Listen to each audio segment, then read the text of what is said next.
StadiumDB.com presents Stadiums of the 2022 World Cup in Qatar. Salam alaikum. This year's World Cup is already around the corner. It will be the first tournament of this scale to be played in the Middle East and, therefore, the climate has forced the event to be moved to autumn. The matches will take place in 8 arenas in 5 cities. To mark the occasion, the editorial team of StadiumDB.com has put together a special guide showcasing all the stadiums of the upcoming tournament. The championship title will be defended by the French, and it remains to be seen whether Europe's 20-year dominance will be ended. Before we start, we would like to ask you to support our channel by liking the video and leaving a comment below. Don't forget to subscribe and click the bell button so you get a notification every time we post a new video. Meanwhile, get on your camel and join our caravan as we embark on a tour of Qatar's stadiums. Ahmad bin Ali Stadium, capacity 40,000, Al Rayyan. It's hard to imagine a better place for a first stopover. Ahmad bin Ali Stadium is situated in Qatar's second largest city. Due to its location and surrounding scenery, the venue is sometimes referred to as the gateway to the desert, and we eagerly enter the football world through these gates. The arena is covered with interactive screens, which are obscured by a translucent woven metal curtain arranged in patterns inspired by Qatari culture. From the outside, the stadium is also surrounded by dune-like structures housing the hospitality areas. An interesting look has also been provided on the inside. The new stadium has an unusual seating arrangement, forming a red and black mosaic. Most intriguing are the stands behind the goals, where the seats form a pattern in the shape of lions' heads. This is a reference to the Al Rayyan SC team that plays at the venue, whose nickname is, you guessed it right, Lions. Al Janoub Stadium, capacity 40,000, Al Wakra. Our guide now leads us towards the coast, where there is an extremely peculiar venue. The arena itself resembles… that's left for you to judge what exactly. In any case, we stick to the official interpretation, according to which the designers were inspired by the sea. From the outside, the roof domes are meant to resemble sailboats. From underneath, they bring to mind the hull of a ship, while the seating creates a composition similar to sea waves. For centuries, the people of Al Wakra have been dedicated to both fish and pearl catching, using traditional dhow sailing boats which are characteristic of the region. The stadium is one of only 2 venues at the World Cup to be equipped with a retractable roof. The folded membrane is hidden in 2 places under the fixed canopy above the stands behind the goals, from where it extends towards the main beam suspended over the center of the pitch. The Maritime Stadium will be the venue, like the rest of Qatari facilities, for 6 group stage matches and the round of 16. Al Thamama Stadium, capacity 40,000, Doha. Heading north by northwest, and the skyline of Doha appears on the horizon. Scenery like from 1001 Nights, isn't it? We'll stay longer in the capital, as almost all the tournament stadiums are located in its metropolitan area. 12 kilometers from the center sits another 40,000-seater.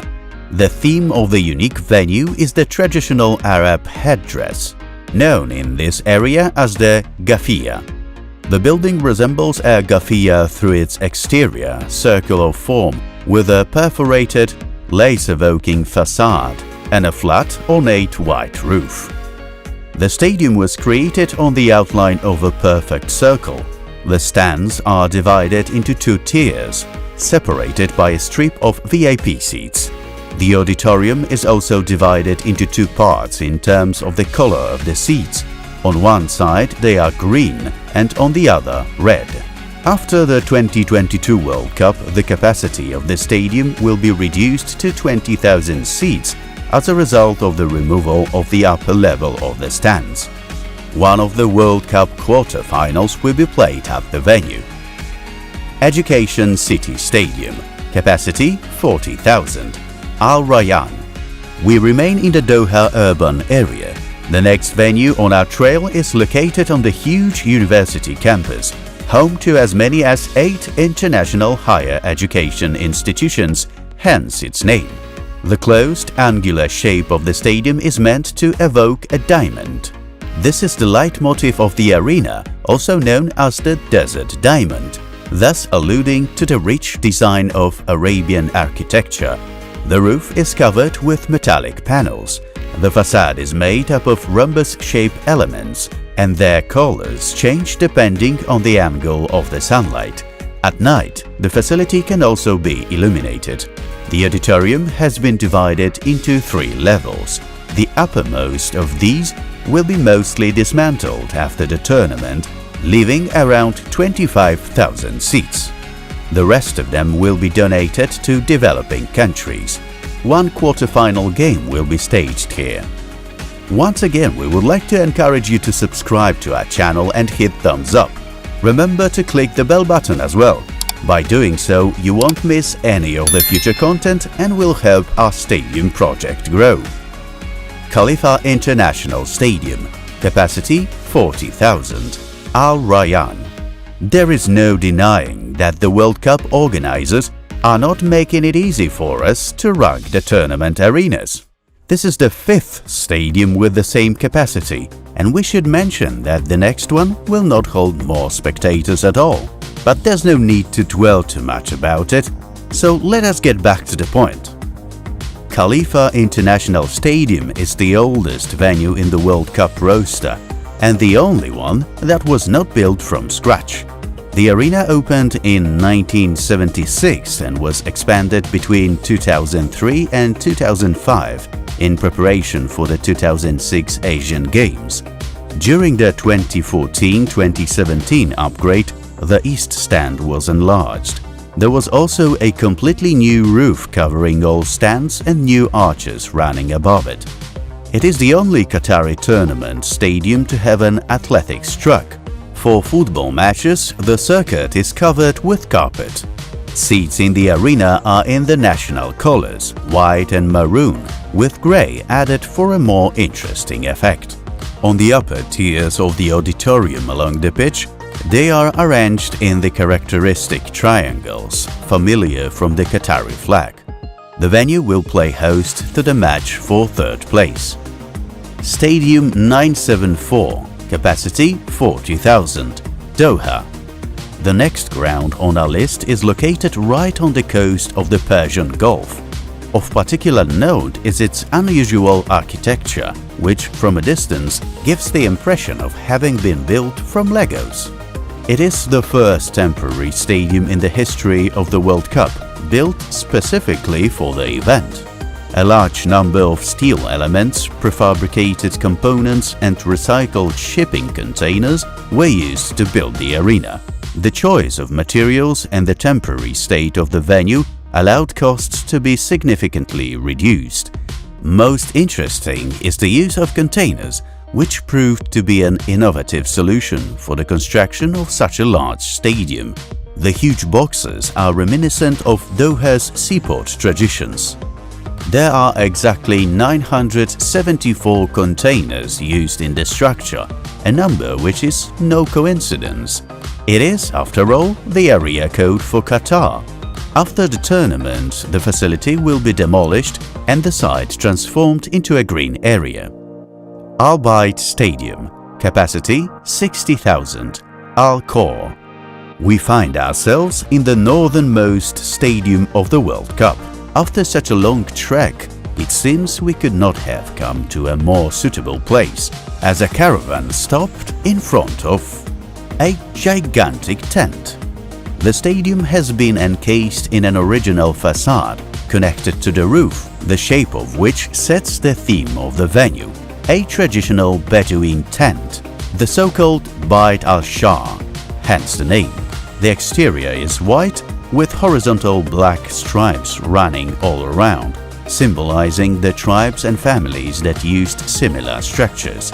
The tent surrounding the stands was created on a rectangular plan, and its dimensions exceed the size needed to cover the auditorium.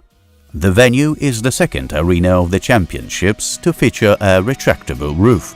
The seats in the auditorium are predominantly red, and the color scheme is enhanced by black horizontal stripes with traditional Bedouin Sadu patterns. This motif is also repeated in the interior decoration of the stadium.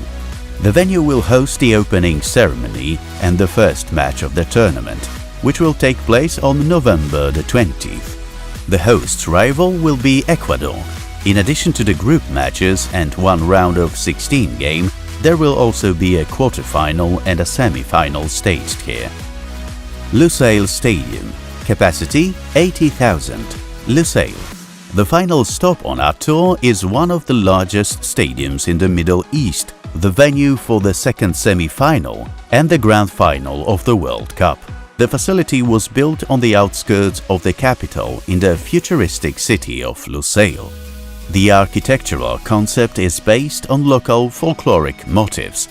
The form of the building is reminiscent of a traditional ball, and the triangular patterns on the golden facade were inspired by lamps formerly used in Qatar. In addition, the roof membrane has been shaped to create a bird's-eye view ornament made up of numerous rhombuses. The 45,000 square meter roof is one of the largest of its kind in the world. The stadium's high stands are divided into only 2 tiers. Each has an internal division into halves to improve communication and offer optimized positioning of pedestrian walkways or places for the people with disabilities. The final concept was kept secret for a long time and was made public when construction was already at an advanced stage. After the World Cup, the capacity will be reduced to 40,000 spectators. Our caravan managed to happily reach the end of the voyage. Qatar is a fascinating and beautiful country with a rich cultural heritage. However, the staging of the 2022 World Cup is undoubtedly a controversial issue, and it is no wonder that some have urged to boycott it. But let us give the organizers a chance and enjoy the beauty of football. After all, that is what we are here for. Don't forget to let us know in the comments section which stadium you like best. Remember to subscribe to our channel as well. Alaikum salam.